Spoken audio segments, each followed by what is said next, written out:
Thank you so much, girl. Thank you, darling.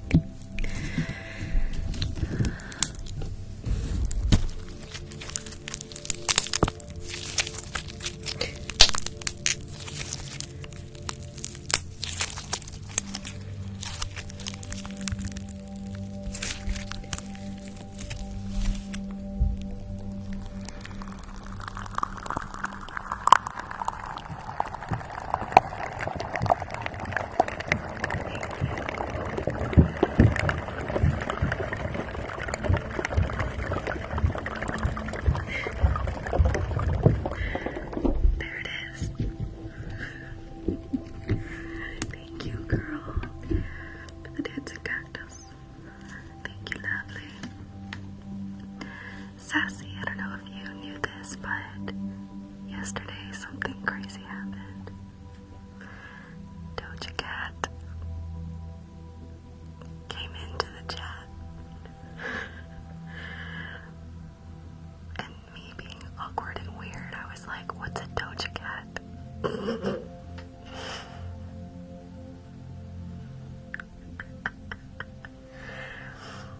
Because I'm weird and I didn't know who it was.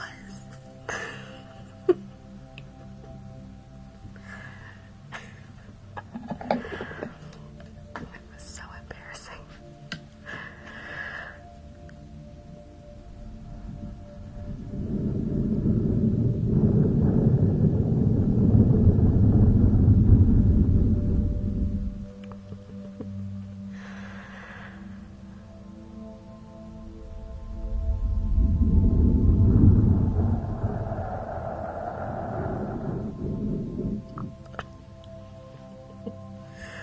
I told my sister and she was like, did you actually say that or did you just think that? I was like, no, I said it.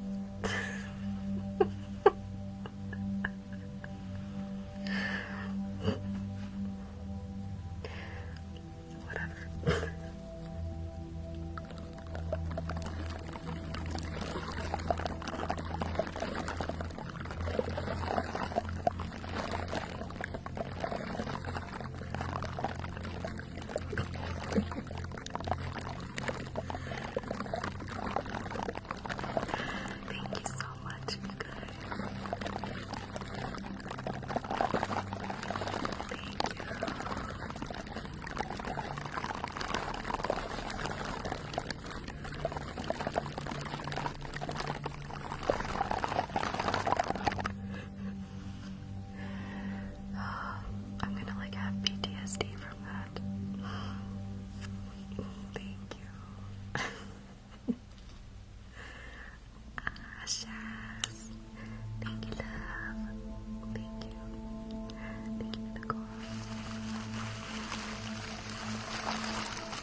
it's like stuck on repeat.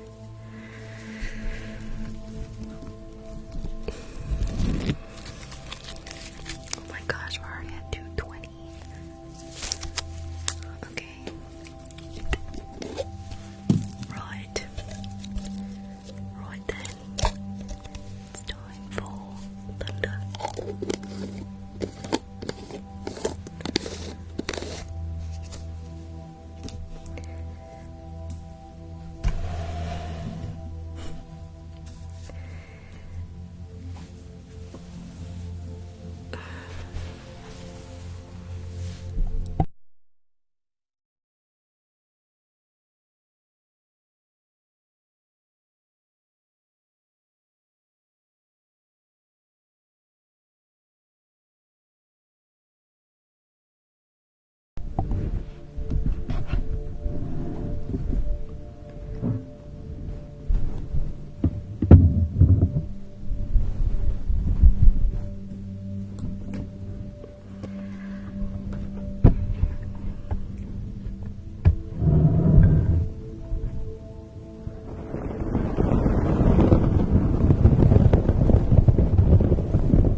I wanna do a poll really quick. I wanna see. Okay, so whether we should do hair brushing or beeswax at 300. Beeswax is the crying one, and hair brushing is the. So make your vote. I wanna see.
more disturbed about it.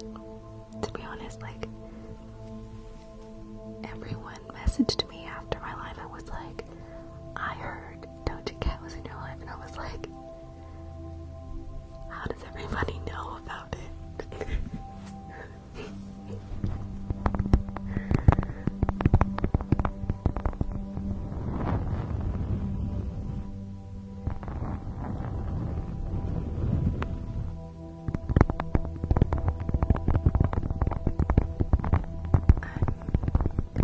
Nothing happened to her.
Thank you, girl. Thank you.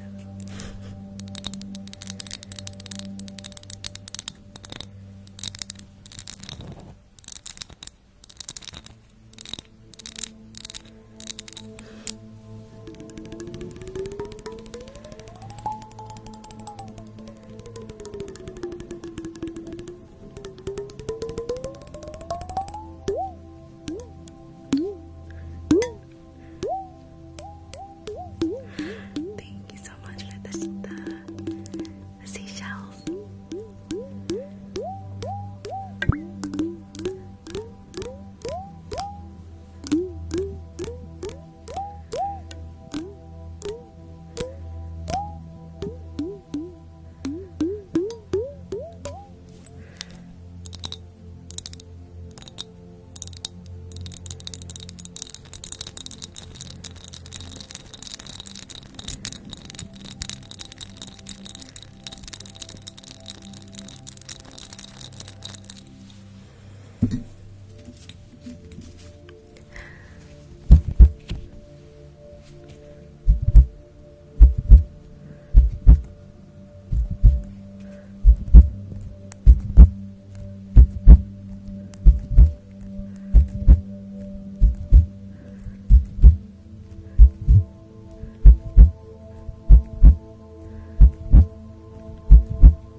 kind of a purpley tint. I don't know.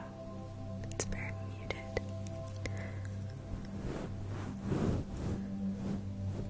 Thank you, Tommy.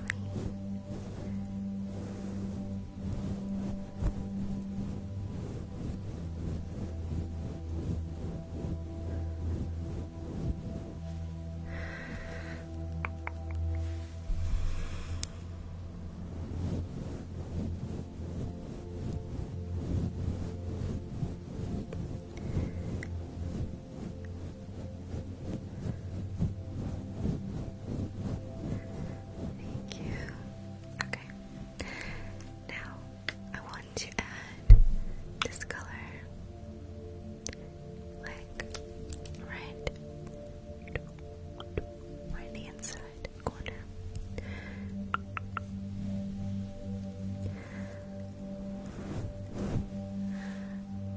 Rochelle. Oh my gosh. Thank you, love.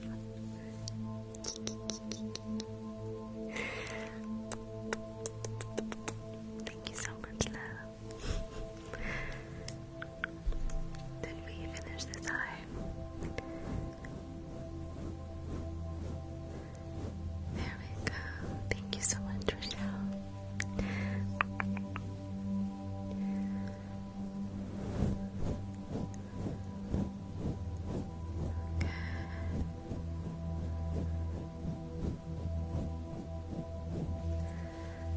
Beautiful. Okay. Now let's do the mascara.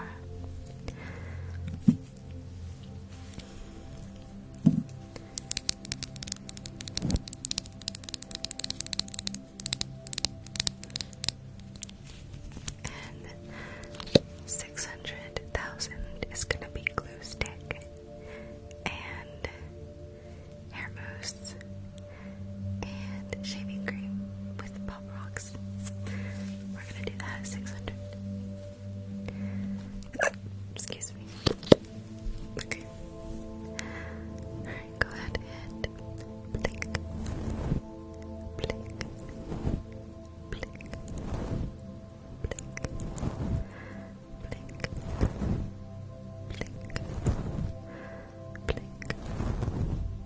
Blink.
Gluestick.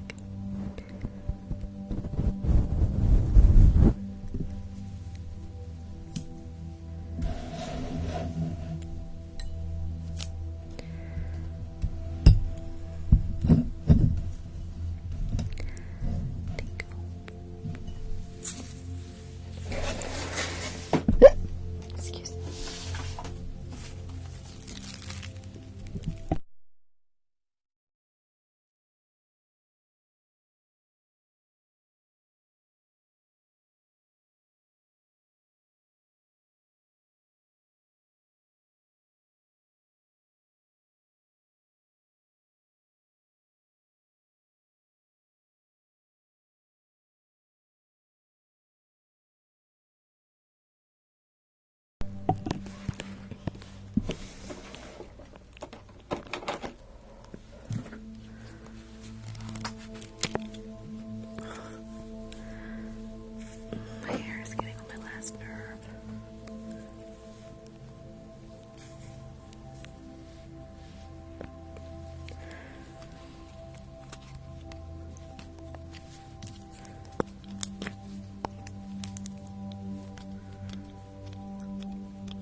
love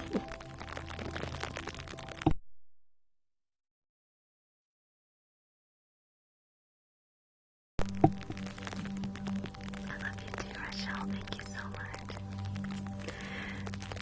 Amazing. You're so amazing.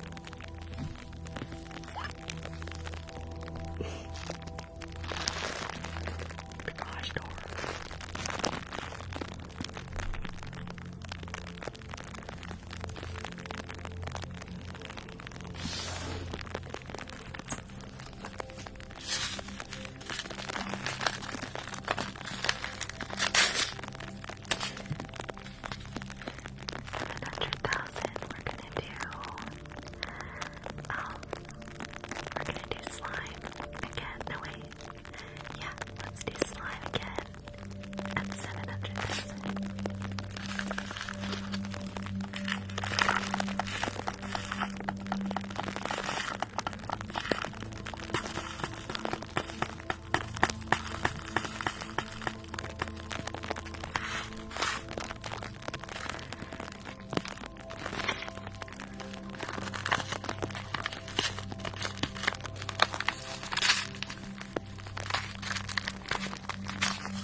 that happened.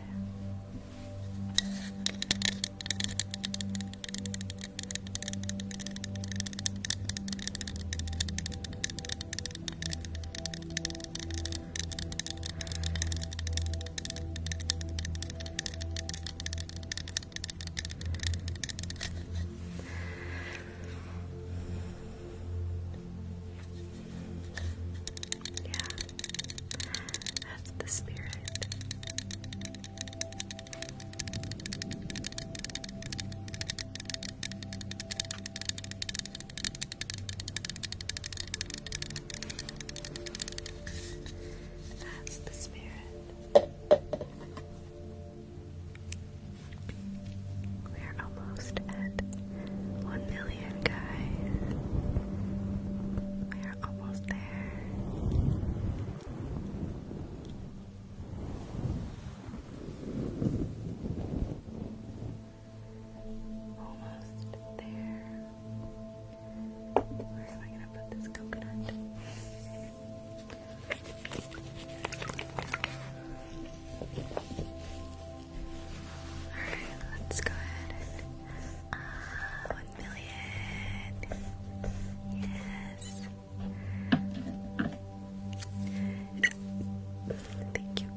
a shiny look. What? I mean, I understand it looks healthier when you're out and about in the real world, but on video, like right now, like on the camera,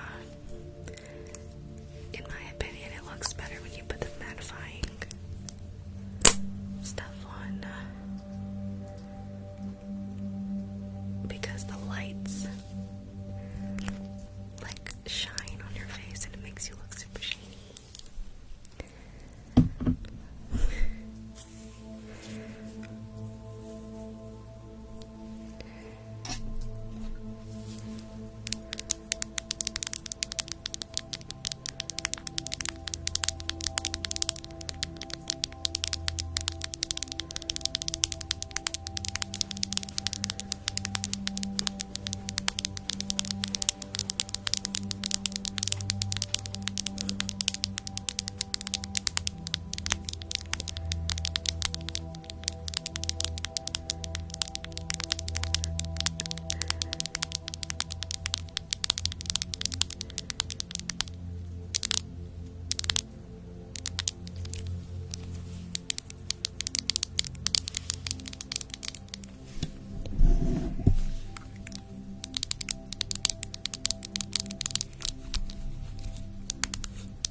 safe. So I love with a doors wide open heart. I melt my walls and become my most vulnerable basket of bunnies self, knowing that's a super lovable part of me. Little bunny, basket of bunnies. I am safe, so I love with the doors wide open heart. I melt my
6.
Last month with the Dursleys was not fun.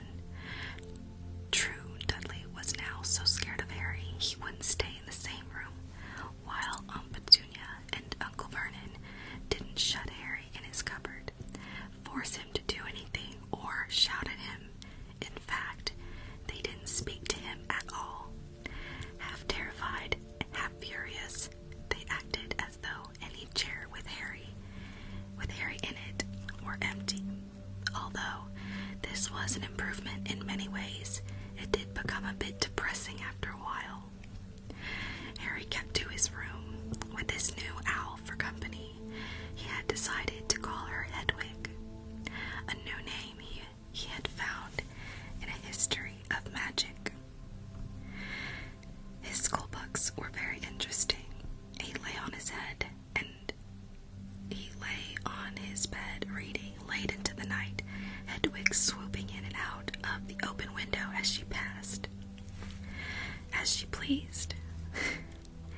It was lucky that Aunt Petunia didn't come in to vacuum anymore, because Hedwig kept bringing back dead mice every night before he went to sleep. Harry ticked off another day on the piece of paper he had pinned to the wall, counting down to September the 1st.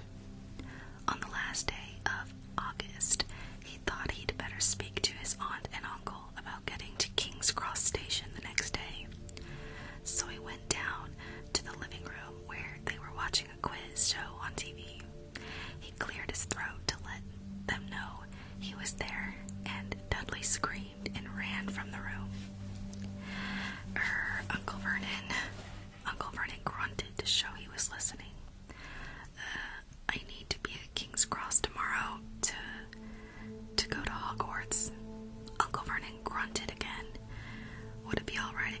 a lift?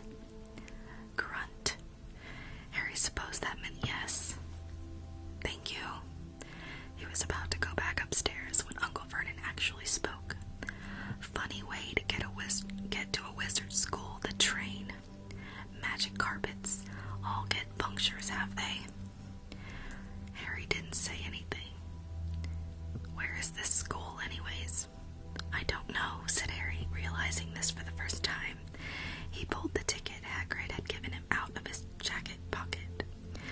I just take the train from platform 9 3/4 at 11 o'clock, he said. His aunt and uncle stared. Platform what? 9 3/4.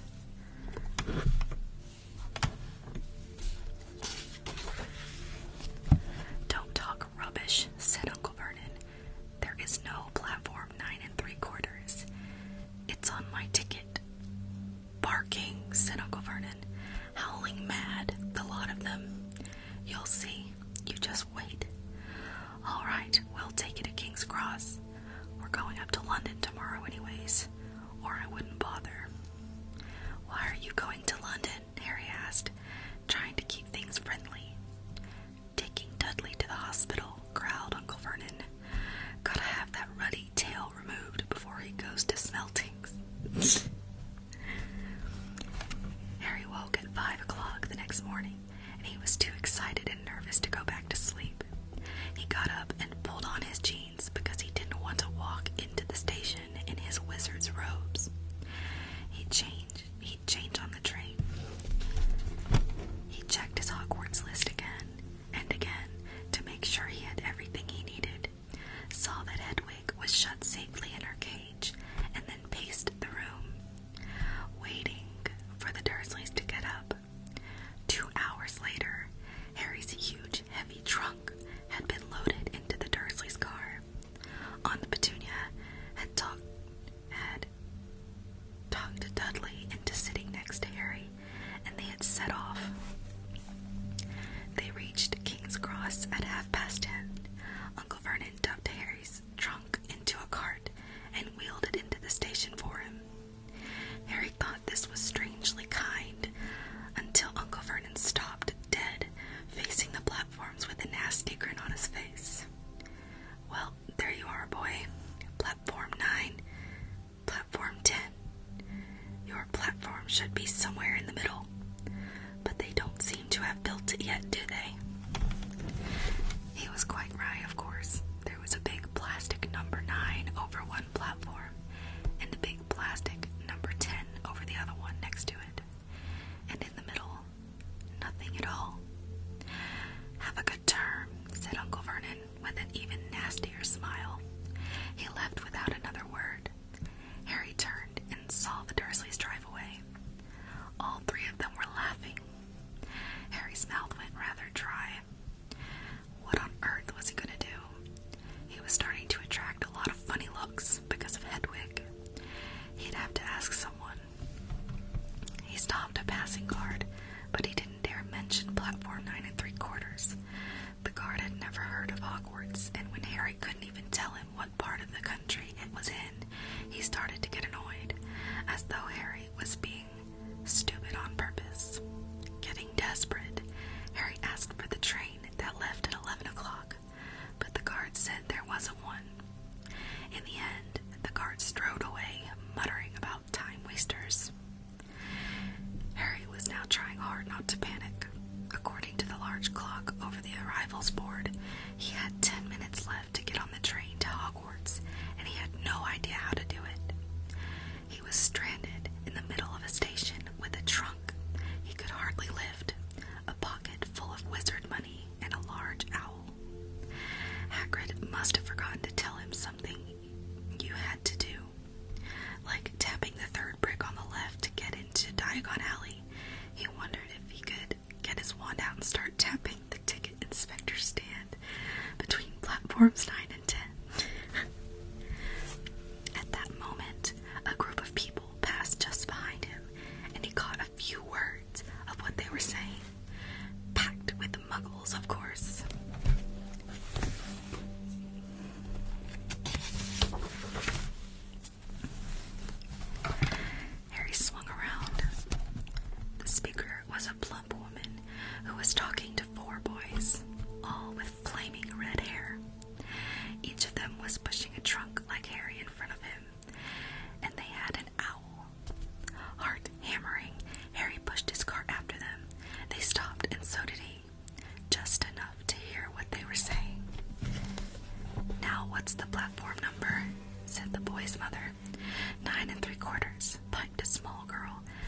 also redheaded, who was holding her hand.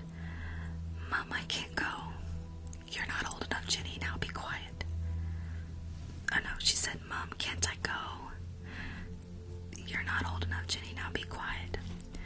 "All right, Percy, you go first." What looked like the oldest boy marched towards platform 9 and 10. Harry watched, careful not to blink in case he missed it.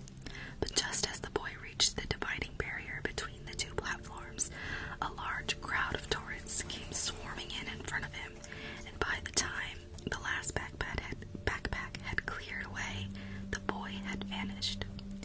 "Fred, you next," the plump woman said. "I'm not Fred, I'm George," said the boy. "Honestly, woman, you call yourself our mother. Can't you tell I'm George?" "Sorry, George, dear. Only joking. I'm Fred," said the boy, and off he went. His twin called after him to hurry up, and he must have done so, because a second later he had gone. But how had he done it? Now the third brother was walking briskly towards the barrier. He was almost there, and then, quite suddenly, he wasn't anywhere. There was nothing else for it. "Excuse me," Harry said to the plump woman. "Hello, dear," she said. "First time at Hogwarts. Ron's new, too." She pointed at the last and the youngest of her sons. He was tall, thin, and gangling, with freckles, big hands and feet, and a long nose. "Yes," said Harry. The thing is, I don't know how to get onto the platform." She said kindly, and Harry nodded. "Not to worry," she said. "All you have to do is walk straight at the barrier between platforms 9 and 10. Don't stop, and don't be scared. You'll crash into it. That's very important. Best do it at a bit of a run if you're nervous. Go on. Go now before Ron." Okay," said Harry. He pushed his trolley around and stared at the barrier. It looked very solid. He started to walk towards it. People jostled him on their way to platforms 9 and 10. Harry walked more quickly. He was going to smash right into that barrier, and then he'd be in trouble. Leaning forward on his cart, he broke into a heavy run. The barrier was coming nearer and nearer. He wouldn't be able to stop. The cart was out of control. He was a foot away. He closed his eyes, ready for the crash. It didn't come. He kept on running. He opened his eyes. A scarlet steam engine was waiting next to the platform, packed with people. A sign overhead said, "Hogwarts Express, 11 o'clock. Harry looked behind him and saw a wrought iron archway where the barrier had been, with the words "Platform 9 and 3/4" on it. He had done it. Smoke from the engine drifted over the heads of the chattering crowd. Wildcats of every color wound here and there between their legs. Owls hooted to one another in a disgruntled sort of way over the babble and the scraping of heavy trunks. The first few carriages were already packed with students, some hanging out of the window to talk to their families, some fighting over seats. Harry pushed his cart off down the platform in search of an empty seat. He passed a round-faced boy who was saying, "Gran, I've lost my toad again." "Oh, Neville," he heard the old woman sigh. A boy with dreadlocks was surrounded by a small crowd. "Give us a look, Lee. Go on." The boy lifted the lid of a box in his arms, and the people around him shrieked and yelled as something inside poked out a long, hairy leg. Harry pressed on through the crowd until he found an empty compartment near the end of the train. He put Hedwig inside first, and then started to shove and heave his trunk toward the train door. He tried to lift it up the steps, but could hardly raise one end, and twice he dropped it painfully on his foot. One hand. It was one of the red-haired twins. He'd followed through the barrier. "Yes, please," Harry panted. "Oi, Fred, come here and help." With the twins' help,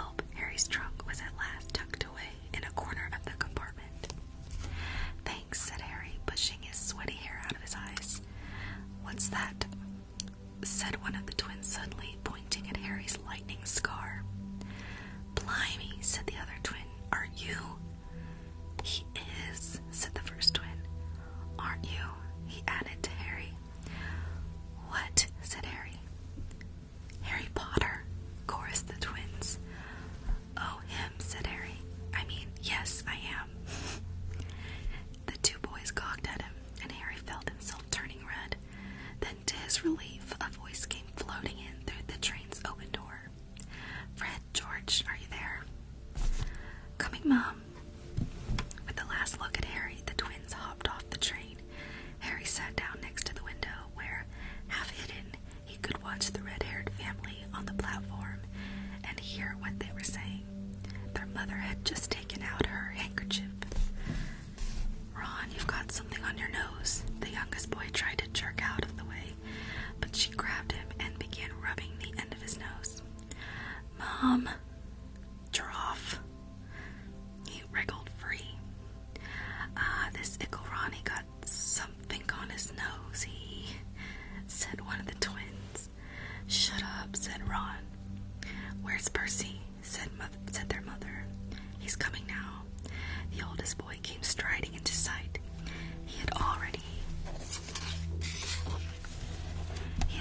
changed into his billowing black Hogwarts robe, and Harry noticed a shiny red and gold badge on his chest with the letter P on it. Can't stay long, Mother, he said. I'm up front. The prefects have got 2 compartments to themselves. Oh, are you a prefect, Percy? Said one of the twins with an air of great surprise. You should have said something. We had no idea. Hang on. I think I remember him saying something about it, said the other twin. Once or twice. A minute. All summer. Oh, shut up, said Percy the prefect. How come Percy gets new robes anyway? Said one of the twins. Because he's a prefect, said their mother fondly. All right, dear, we'll have a good term. Send me an owl when you get there. She kissed Percy on the cheek and he left. Then she turned to the twins. Now you two, this year, you behave yourselves. If I get one more owl telling me you've blown up a toilet or blown up a toilet. We've never blown up a toilet. Great idea though. Thanks, Mom. It's not funny. And look after Ron. Don't worry. Ickle Ronnikins is safe with us. Shut up, said Ron again.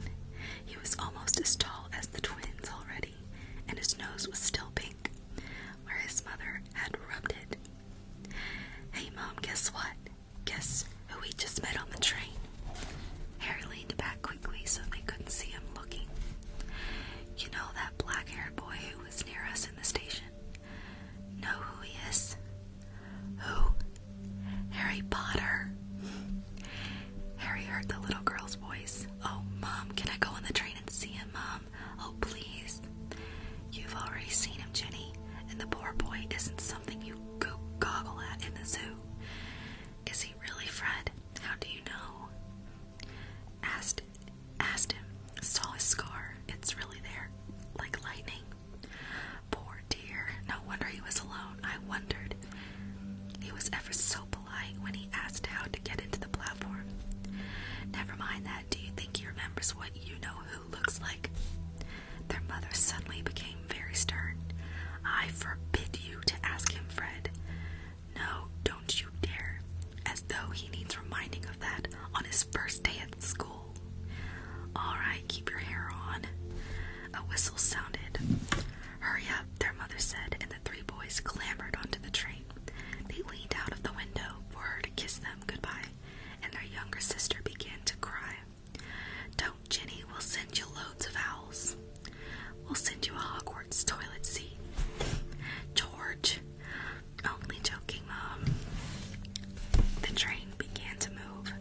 Harry saw the boy's mother waving, and their sister half crying, half laughing, running to keep up with the train until it gathered too much speed. Then she fell back and waved.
this is Ron, our brother.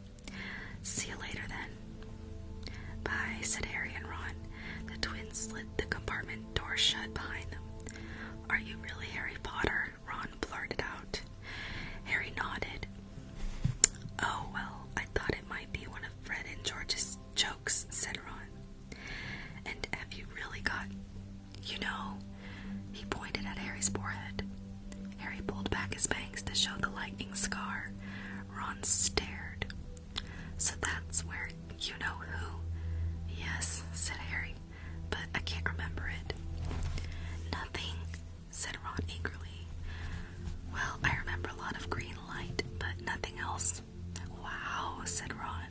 He sat and stared at Harry for a few moments, then, as though he had suddenly realized what he was doing, he looked quickly out of the window again. Are all your family wizards? Asked Harry, who found Ron just as interesting as Ron found him. Yes, I think so, said Ron. I think Mom's got a second cousin who's an accountant, but we never talk about him. So you must know loads of magic already. The Weasleys were clearly one of those old wizarding families the Pale Boy in Diagon Alley had talked about. I heard you went to live with Muggles, said Ron. What are they like? Horrible. Well, not all of them. My aunt and uncle and cousin are, though. Wish I'd had 3 wizard brothers. 5, said Ron. For some reason, he was looking gloomy. I'm the 6th in our family to go to Hogwarts. You should say I've got a lot to live up to. Bill and Charlie have already left.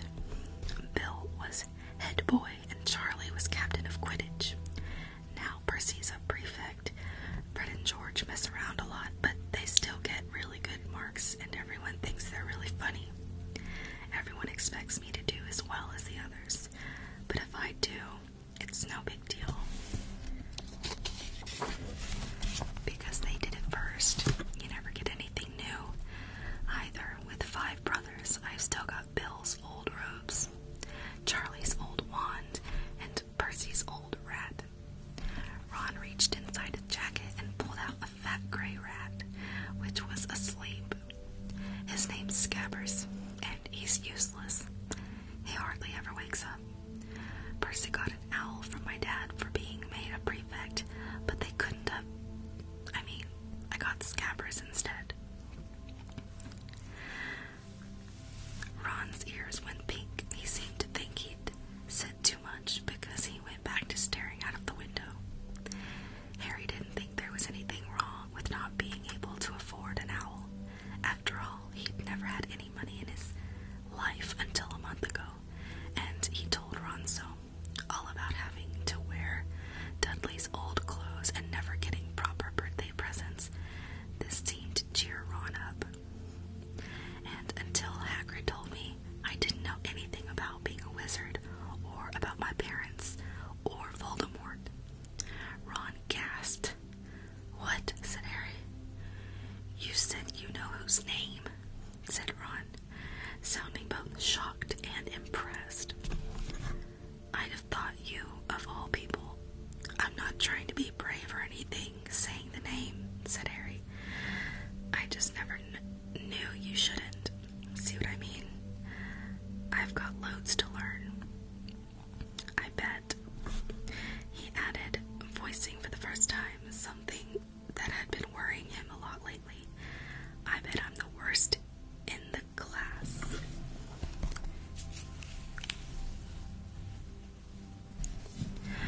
You won't be.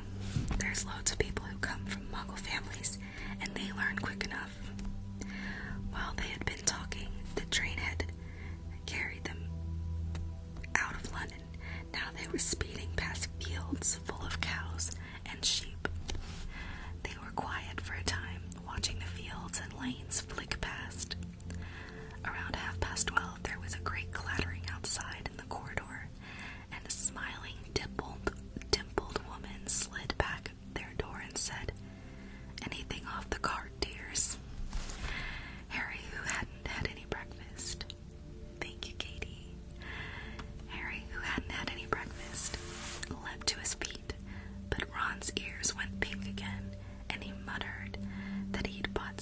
sandwiches. Harry went out into the corridor. He had never had any money for candy with the Dursleys, and now that he had pockets rattling with gold and silver, he was ready to buy as many Mars bars as he could carry. But the woman didn't have Mars bars. What she did have were Bertie Bott's every flavor beans, Drooble's best blowing gum, chocolate frogs, pumpkin pasties, cauldron cakes, licorice wands, and a number of other strange things Harry had never seen in his life. Not wanting to miss anything, he got some of everything and paid the woman 11 silver sickles and 7 bronze nuts. Ron stared as Harry brought it all back into the compartment and tipped it onto an empty chair. "Hungry, are you?" "Starving," said Harry, taking a large bite out of a pumpkin pasty. Ron had taken out a lumpy package and unwrapped it. There were 4 sandwiches inside. He pulled one of them apart and said, "She always forgets I don't like corned beef." "I swap you for one of these," said Harry, holding up a pasty. "Go on." "You don't want this, it's all dry," said Ron. "She hasn't got much time," he added quickly. "You know, with 5 of us."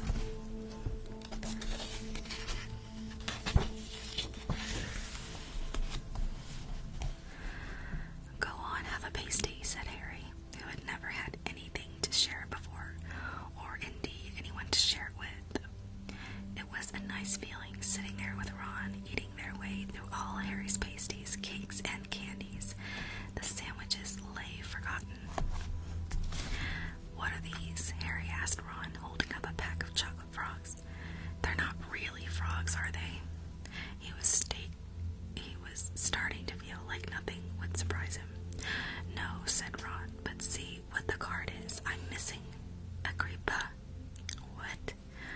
"Oh, of course you wouldn't know. Chocolate frogs have cards inside them, you know, to collect. Famous witches and wizards. I've got about 500, but I haven't got Agrippa or Ptolemy. Harry unwrapped his chocolate frog and picked up the card. It showed a man's face. He wore half-moon glasses, had a long crooked nose, and flowing silver hair, beard, and mustache. Underneath the picture was the name Albus Dumbledore. "So this is Dumbledore," said Harry. "Don't tell me you'd never heard of Dumbledore," said Ron. "Can I have a frog? I might get Agrippa." "Thanks."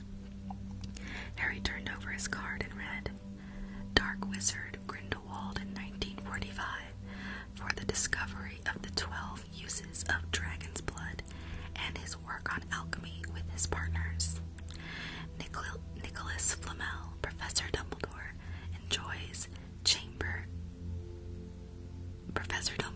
enjoys chamber music and 10-pin bowling." Harry turned the card back over and saw, to his astonishment, that Dumbledore's face had disappeared. "He's gone." "Well, you can't expect him to hang around all day," said Ron. "He'll be back." "No, I've got Morgana again, and I've got about 6 of her. Do you want it? You can start collecting." Ron's eyes strayed to the pile of chocolate frogs waiting to be unwrapped. "Help yourself," said Harry. "But in, the Muggle world, people just stay put in photos." "Do they? What, they don't move at all?" Ron sounded amazed. "Weird." Harry stared as Dumbledore sidled back into the picture on his card and gave him a small smile. Ron was more interested in eating the frogs than looking at the famous witches and wizards cards, but Harry couldn't keep his eyes off of them. Soon, he had not only Dumbledore and Morgana, but Hengst of Woodcroft, Alberic, Grunion, Circa, Paracelsus, Paracelsus, and Merlin.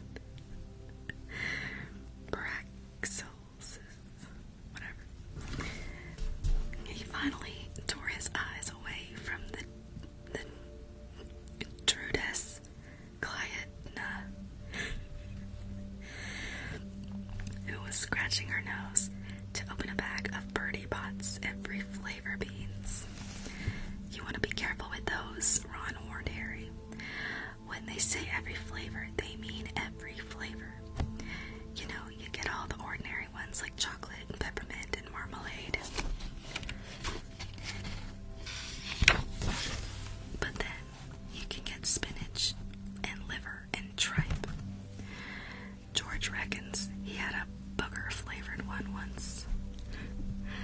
Ron picked up a green bean, looked at it carefully, and bit into a corner. Blech! See? Sprouts. They had a good time eating the every flavor beans. Harry got toast, coconut, baked beans, strawberry, curry, grass, coffee, sardine, and was even brave enough to nibble the end off of a funny gray one Ron would not touch, which turned out to be pepper.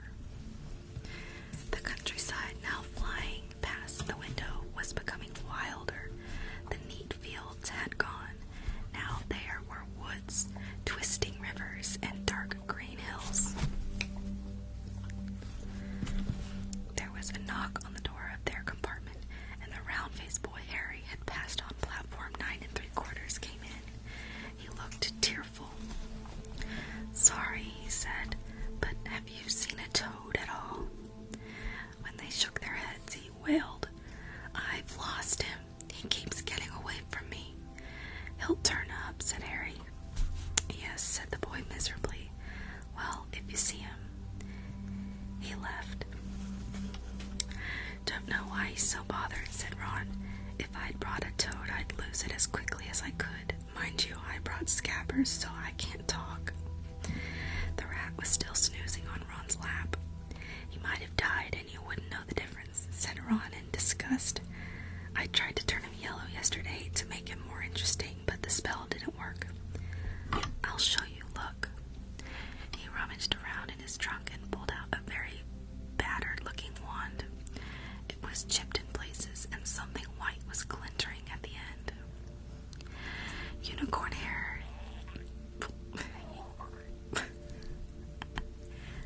Unicorn hair is nearly poking out. Anyway, he had just raised his wand when the compartment door slid open again.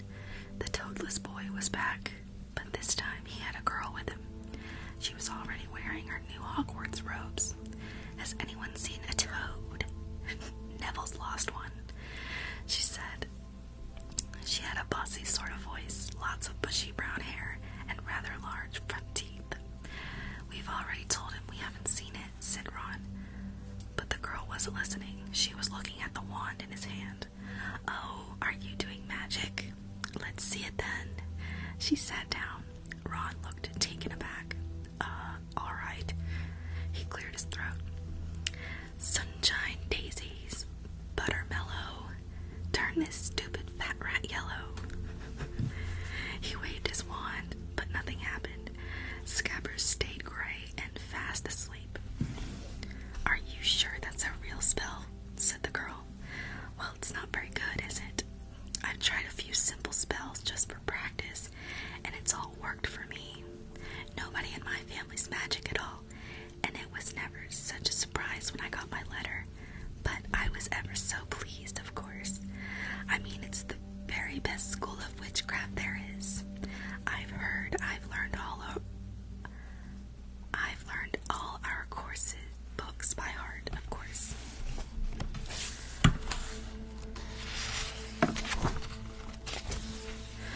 I just hope it will be enough.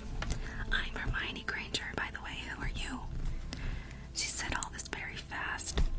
Harry looked at Ron and was relieved to see by his stunned face that he hadn't learned all the course books by heart either. I'm Ron Weasley, Ron muttered.